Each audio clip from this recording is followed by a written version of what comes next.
لله والحمد لله القائل في حق صاحب الفضائل إن الله وملائكته يصلون على النبي يا أيها الذين آمنوا صلوا عليه وسلموا تسليما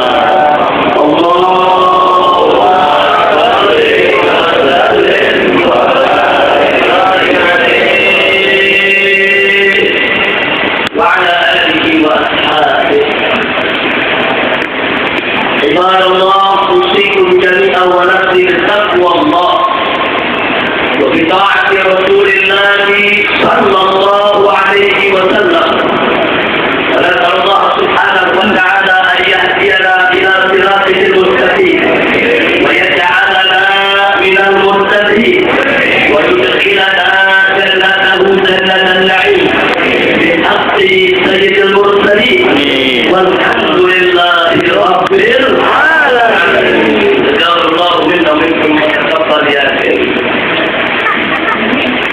Kepada yang sama kita hormati dan kita muliakan serta sangat-sangat kita cintai para habaib, para masyayikh, para kiai, para ahli ulama, para asatidzah, wabil khusus guru kita tercinta, orang tua kita bersama, sampaikan salam penghormatan kita dengan penuh rasa mahabbah. Sahibul majlis ini yaitu Al-Muhtaram Al-Muharram Al-Sayyid Al-Mahbub Al-Habib Abdul Qadir bin Muhammad Al-Haddad hafizahullah ta'ala wa hafizah wa Allah bi kulli hayatih nafa'na bi ulumih di dunya wal akhirah. الله سبحانه وتعالى وإيانا جميعا للنجاح والصلاة والاستقامة في الدين والدنيا والآخرة آمين يا رب العالمين.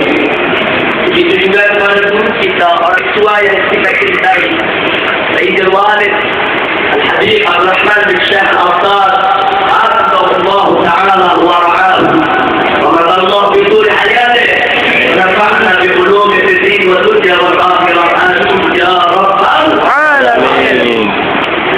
Dan para habaib yang lainnya yang tidak tersebutkan satu persatu nama-nama beliau, tapi sedikit pun tidak mengurangi rasa mahabbah kita, cinta kita, hormat kita kepada para habaib kita yang merupakan ulama Nabi kita, suriah Nabi kita, penerus daripada perjuangan Nabi kita.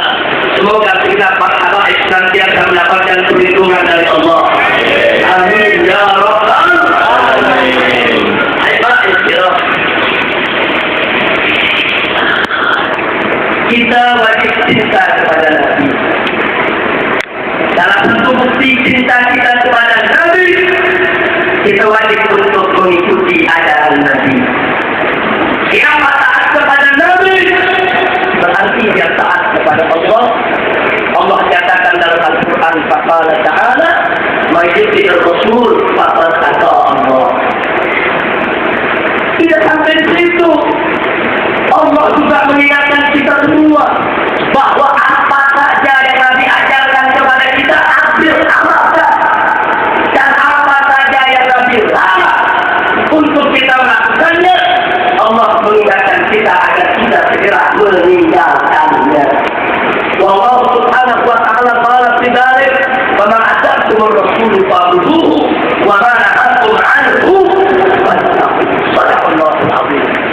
Nah, saudara, dari sekian banyak ajaran Nabi, yang wajib untuk dijalankan oleh umat Islam adalah as-sabayyun, untuk selalu melakukan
dulu, teliti dulu kebenaran berita tersebut, periksa dulu kebenaran kabar tersebut, supaya kenapa, saudara, antusimu kauman bijahala, supaya jangan sampai kamu melimpahkan suatu bencana, suatu musibah kepada suatu kaum tanpa mengetahui kebenarannya.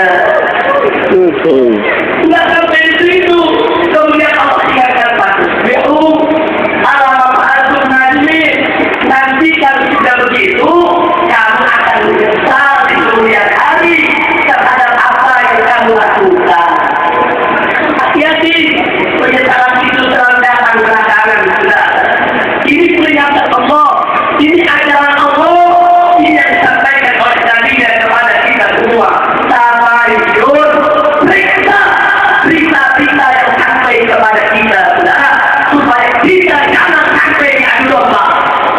Itu sebenarnya semua yang ada sini, yang belum melaksanakan tabayun, melaksanakan ajaran Allah, yang melaksanakan ajaran Nabi. Takbir, sallu ala Nabi. Sudah. Kemarin pada hari Sabtu ada kejadian luar biasa yang menjadi berita nasional.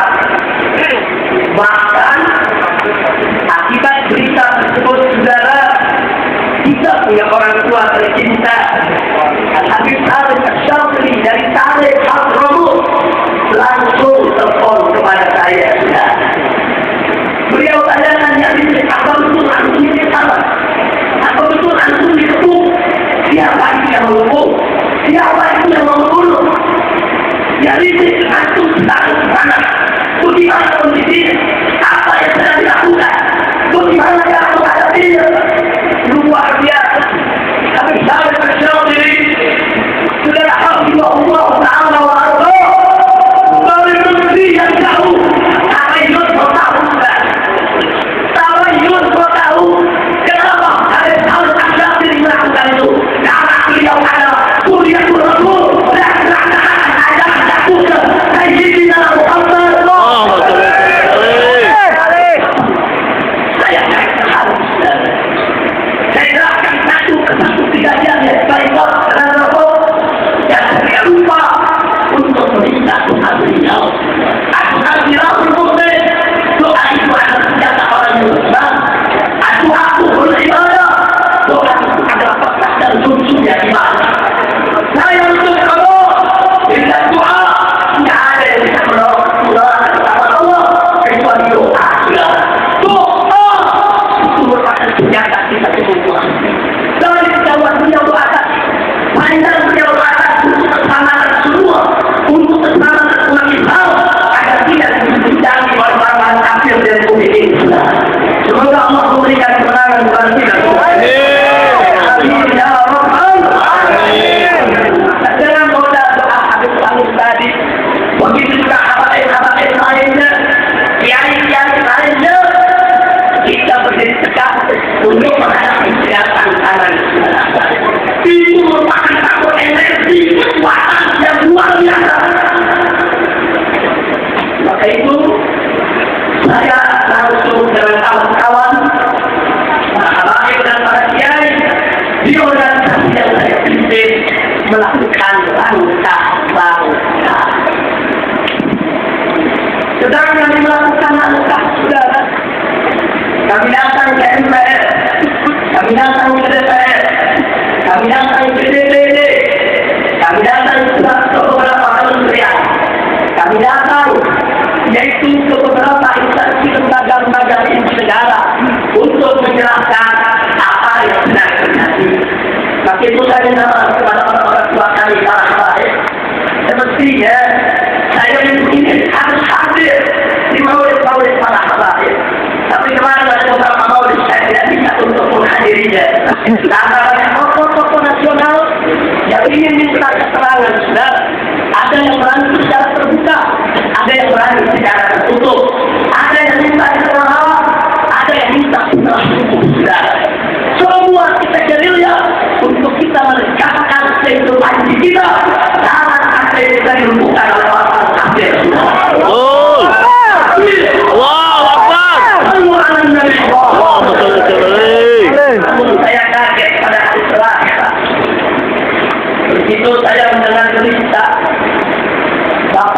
Menteri Dalam Negeri kawan saya yang baik. Beliau terjebak dalam pertanyaan wartawan. Beliau memberikan pernyataan secara nasional bahwa beliau mengeluarkan surat teguran kedua buat front pembela Islam yang saya pimpin. Saya kaget. Kenapa? Karena saya tidak pernah menerima surat teguran tersebut. Saya kontak beliau dengan santun. Apa betul FPI mendapat teguran yang kedua? Apa betul? Saya tidak mendapat suratnya. Kemudian itu hari Selasa, hari Rabunya setelah saya kontak, beliau kirim surat tegurannya. Berarti surat teguran ini setelah kejadian Palangkaraya. Setelah saya baca kenapa disebut, apakah Palangkaraya? Ternyata bukan. Karena demonstrasi FPI ketika memprotes Menteri Dalam Negeri yang mencabut perda-perda anti miras di berbagai daerah kita. Begitu saya baca, saya kontak lagi. Bapak Menteri, saya menerima teguran ini. Memang anak-anak kami bersalah melakukan perusakan terhadap kementerian Anda. Tapi kenapa baru sekarang Anda kirimkan surat ini? Peristiwanya sebulan yang lalu. Ini momentum tidak tepat. Kalau gitu Pak Menteri, saya minta waktu untuk dialog. Saya tidak mau lewat SMS, saya tidak mau lewat telepon. Akhirnya beliau undang hari Kamis pagi sudah datang. Kami datang. Kami tanya kenapa? Soal perusahaan kantor Kementerian Dalam Negeri, kami sudah datang. Kami yang salah. Kami minta maaf. Kami perkirakan Kapolda Metro Jaya menangkap anak-anak kami. 7 anak kami ditangkap sudah. Saya katakan kepada Pak Menteri, kalau FPI boleh tegur, kami siap. Dan saya berusaha, saya siap. Karena memang kita mengakui kesalahan. 1 bulan kita tunggu sebulan tidak ada. Kenapa sekarang begitu ada peristiwa Palangkaraya? Kami yang dikepung, kami yang dibunuh, kami yang terzalimi. Kenapa kami yang harus ditegur? Kita sampaikan dalam satu dalam dialog. Apa jawab Pak Menteri Habib? Anda tahu sendiri tekanan media luar biasa. Saya katakan Pak Menteri, bukan Anda saja yang tertekan, kami juga tertekan. Kalau Anda merasa tertekan, baik, kenapa Anda tidak panggil kami dari aneh pertama tentang apa yang terjadi? Apa Anda tahu apa yang terjadi? Jangan jujur Pak Menteri menjawab, saya tidak tahu apa-apa yang terjadi di Palangkaraya. Mudah sudah tahu Pak, Bapak pernah telepon saya, Bapak pernah telepon saya, 24 jam Anda panggil saya datang untuk kepentingan kerja. 24 jam Anda panggil saya datang untuk kepentingan agama. Dan kemudian setelah itu mulai saya jelaskan. Saya mau tanya dulu kira-kira alasannya perlu saya sampaikan di sini tidak? Perlu sampaikan tidak? Ya untuk mendengar yang secara singkat saja. Allahu Akbar. Allahumma shalli alaihi. Pak Menteri, ada 3 masalah di Kalimantan Tengah yang membuat Gubernur Kalimantan Tengah yang bernama Teras Larang dan suku Dayak Kristen mereka gerah terhadap FPI sudah. 3 saya katakan. Yang pertama, dalam 1 tahun terakhir ini kami melakukan dakwah keliling Kalimantan Tengah. Kami keluar masuk hutan, kami masuk pelosok-pelosok, kami sebarkan yaitu dakwah sebagaimana yang semestinya harus disampaikan oleh al-Salahin. Dan kami tampilkan persatuan mereka antar suku, bagaimana yang Madura dan Dayak damai, bagaimana yang Bandar dan Dayak sangat muslim berdamai. Itu yang kami lakukan 1 tahun ini. 1 tahun ini berhasil. Bandar, Bugis, Dayak, Madura, semua muslim mereka melakukan pengajian bersama sudah. Akhirnya mereka merencanakan kalau begitu Habib, nanti Maulid tahun depan kita buat Maulid di kota Palangkaraya. diperkuat oleh Kota Sambil, diperkuat oleh Kuala Kapuas, diperkuat oleh mana-mana. Mereka yang minta, bukan kami yang minta. Bahkan umat Islam yang ada di sana, kalau begitu bukan hanya boleh, kita buat pelantikan cabang FPI sekalipun. Ini yang pertama, saudara. Gubernur Kalimantan Tengah gerah. Yang kedua, ini yang nggak boleh kita lupakan dan ini nggak dimuat di televisi, saudara. Anda tahu ada ribuan suku Dayak Semuya, lahan tanahnya puluhan ribu hektar diambil oleh pengusaha-pengusaha kafir. Rakyat menuntut gubernur melindungi si pengusaha. Rakyat menuntut Kapolda Kalimantan Tengah melindungi pengusaha. Rakyat menuntut bahkan rakyat yang ditangkepi sudah. Sampai pada kemudiannya bernama Budi Hadi, anggota Dewan Perwakilan Rakyat Daerah Kabupaten Seruyan, Kalimantan Tengah, marah dia bela rakyatnya saudara. Anggota Dewan bela rakyat. Tapi apa yang terjadi? Anggota Dewan dikejar-kejar atau dibunuh oleh angkat saudara. Dia melarikan diri ke Jakarta, datang kepada kami. Habib tolong kami, FPI bantu kami, ribuan ribu hektar tanah kami diambil. Ini petani-petani sudah kelaparan, mereka tidak punya lahan. Kami sudah lapor ke polisi di Kapolda, kami sudah lapor ke gubernur, justru kami yang dikejar-kejar oleh kami. Saudara, tentunya kita kalau orang-orang datang minta pertolongan, wajib untuk kita tolong, saudara. Manakala kita mampu untuk melakukannya. Betul? Betul. Kami bantu. Kami buat betul. Kami kasih tahu Kapolri di Jakarta. Kami kasih tahu Menteri Dalam Negeri di Jakarta untuk memperhatikan rakyat petani. Kami bawa mereka ke DPR RI. Kami bawa mereka ke DPD untuk minta perlindungan supaya mereka tidak diganggu. Bahkan tanggal 25 Januari kemarin, Gubernur Kalimantan Tengah kita undang ke Jakarta, saudara. Kita pertemukan dengan para petani tadi dan gubernur berjanji dalam waktu 30 hari akan kami selesaikan. Oh, kemudian para petani senang, kemudian gubernur persilahkan mereka pulang saja. Gubernur memberikan jaminan keamanan, bahkan Dewan Pimpinan Daerah Republik Indonesia bikin surat petani-petani ini tidak boleh ditangkap. Rakyat mereka pulang senang, tapi apa yang terjadi? Sampai di sana 12 petani yang tadi ke Jakarta pulang, semua ditangkap dan dikeluarkan ke penjara. Ini yang kedua, saudara. Ini yang sedang kami urus.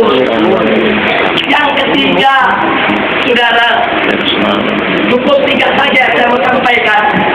Yang ketiga, ada seorang tangan kanan gubernur, disayang dijaga oleh gubernur, seorang Dayak kafir yang bernama Lukas Tingken. Orang ini terpidana korupsi. Dari tahun 2007 diadili oleh Pengadilan Negeri, divonis 1 tahun penjara dan denda 50 juta. Dia tidak terima, naik banding ke Pengadilan Tinggi, saudara. Pengadilan Tinggi menetapkan ponis yang sama. Dia tidak kuat, dia naik kasasi ke Mahkamah Agung. Di Mahkamah Agung ditambah ponisnya jadi 2 tahun, saudara. Ditambah denda 400 juta rupiah. Saya sampaikan kepada Pak Pengadilan Negeri kemarin, begitu diputuskan MK, dia tidak terima, dia ajukan kasasi. Dalam putusan kasasi, PK-nya ditolak, saudara, sehingga dia tetap harus dipenjara 2 tahun. Begitu jaksa merangkap, dia nggak mau ditangkap. Dia merasa dia pimpinan Dayak di Kalimantan Tengah. Tidak boleh ada tentunya, dan gubernur minta supaya orang ini tidak ditahan dulu, saudara. Kapan itu putusan MK-nya? Tanggal 13 November tahun 2010, sudah hampir 2 tahun, saudara. Masyarakat di sana datang lagi ke FPI, tolong Pak, ada koruptor di tempat kami, sudah diponis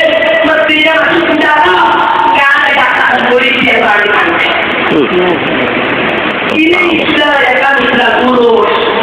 Jadi kesimpulannya, kenapa kami datang ke Palangkaraya? Mestinya yang berangkat 5 orang, yang pimpin mestinya saya. Tapi karena sehari sebelumnya saya check up, berobat ke Dokter Soleh Aseda. Dokter Soleh menyarankan agar saya tidak melakukan kegiatan di luar kota. Berbahaya, faktor kesehatan. Saya disuruh istirahat selama 6 bulan. Akhirnya saya batalkan, maka rombongan dipimpin oleh Al-Habib Ahmad bin Muhsin Al-Attar, didampingi oleh Kiai Haji Ahmad Sobri Lubis, Kiai Haji Awil Mashhuri, dan Ustaz Maman Saudara Suryani. Berangkat mereka sana untuk apa? Satu, untuk peringatan Maulid Nabi. 2, untuk pelantikan calon FPI. 3, untuk menagih janji gubernur. Mau nanya, kenapa ibadah petani ditangkap?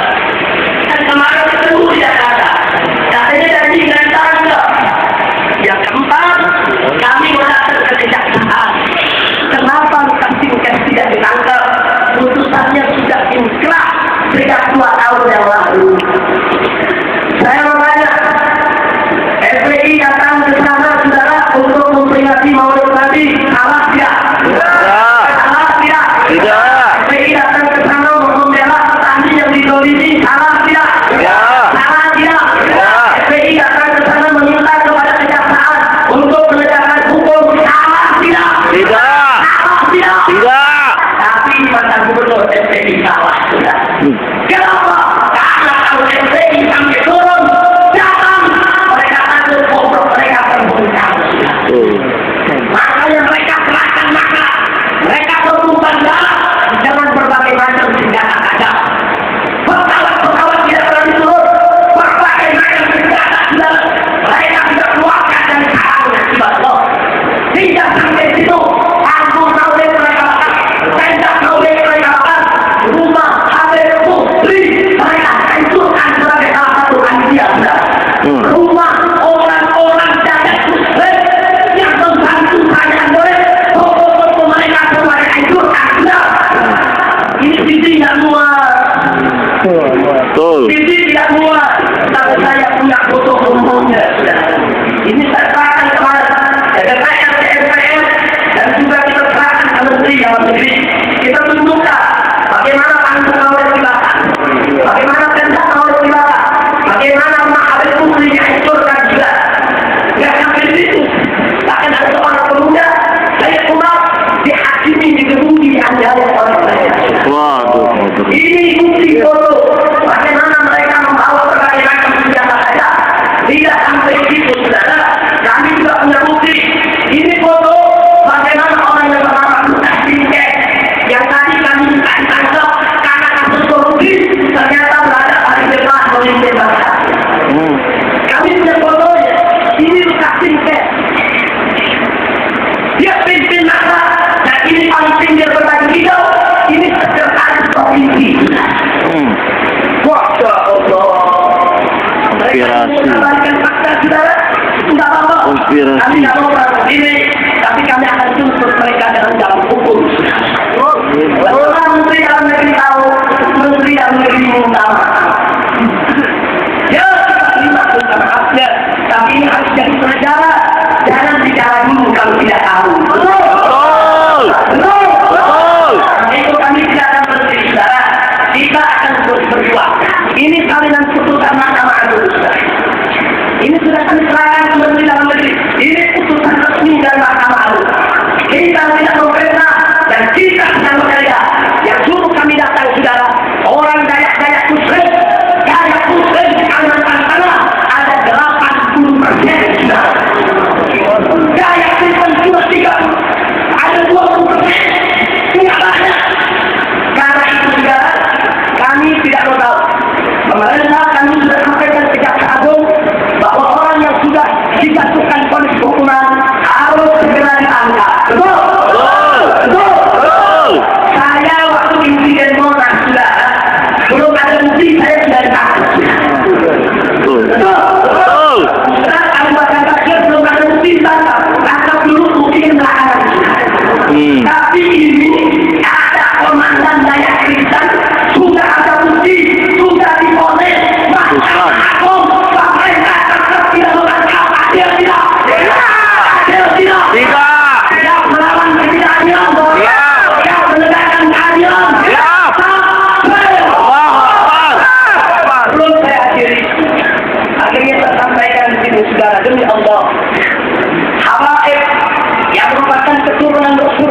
Allah. Terus daripada perjuangan Rasulullah. Sudah berjuang mereka akan mundur. Walaupun harus mengorbankan nyawa, harus mati bercinta jalan. Demi Allah, kami akan tetap berjuang melawan kezaliman. Kami akan tetap berjuang melawan kemudahan. Kami akan tetap berjuang untuk menegakkan keadilan. Walaupun kami harus mati bercinta jalan. Allahu Akbar. Allahu Akbar. Saudara, kalau kami ini soal habis dibunuh karena membela kebenaran, karena membela agama, besok ada ribuan habis yang lainnya yang akan melanjutkan perjuangan untuk melawan musuh Islam. Betul. Allahu Akbar. Yang membela Allah, yang membela Rasul, yang membela agama, yang membela Islam. Allahu Akbar. Gaya-gaya Kalimantan Selatan, gaya-gaya Kalimantan Barat, gaya-gaya Kalimantan Timur, dan orang-orang lainnya yang ada di sudut Kalimantan saudara. Hari ini mereka sudah siaga semua. Mereka sudah memberikan kenyataan. Kalau gaya-gaya Kristen, coba-cobakan Islam, coba-cobakan Habaib, coba-cobakan Maulid Nabi, mereka semua siap angkat senjata untuk perang melawan gaya-gaya Kristen yang ada di Allahu Akbar. Allahu Akbar. Allahu Akbar.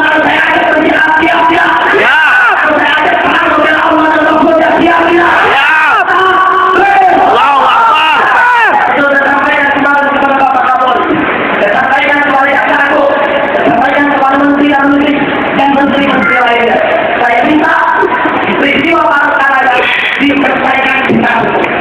Mereka harus dihukum. Kalau pemerintah tidak menghukum mereka, kami yang akan mengeksekusi mereka. Allahu Akbar. Allahu Akbar. Ini yang saya sampaikan dan saya sedih. Saya sedih. Belum apa-apa supervisi, Presiden mengatakan FPI harus introspeksi. Saya terima. Ya, FPI wajib introspeksi diri. Tapi Presiden juga harus introspeksi diri. Betul. Satu, Ahmadiyah tidak dibubarkan sampai saat ini. Introspeksi diri dong. Betul. Dua, partainya terlibat korupsi besar-besaran. Betul. Introspeksi diri dong. Betul. Saya sudah kemarin Anda lihat berita di Syria di Papua saudara. Dua calon bupati yang satu dicalonkan oleh partai presiden saudara.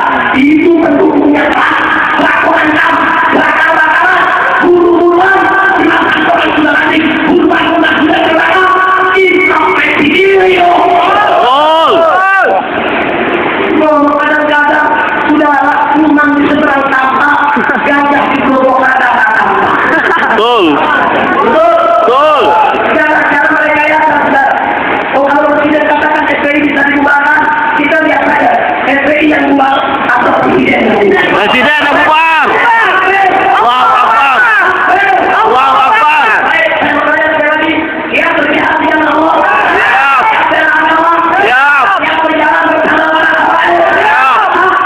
Allahu Akbar. Karena itu sudah mari kita bertawasul kepada para pejuang Badar, kepada mujahidin Badar, kepada suhada Badar, para sahabat yang mulia yang dulu berjuang bersama kami untuk melawan kemurkaan. Mari kita lakukan bertawasul dalam pejuang Badar, sudah agar kita umat Islam di Indonesia menangkan Allah. Amin. Menangkan Allah. Amin. Sebelum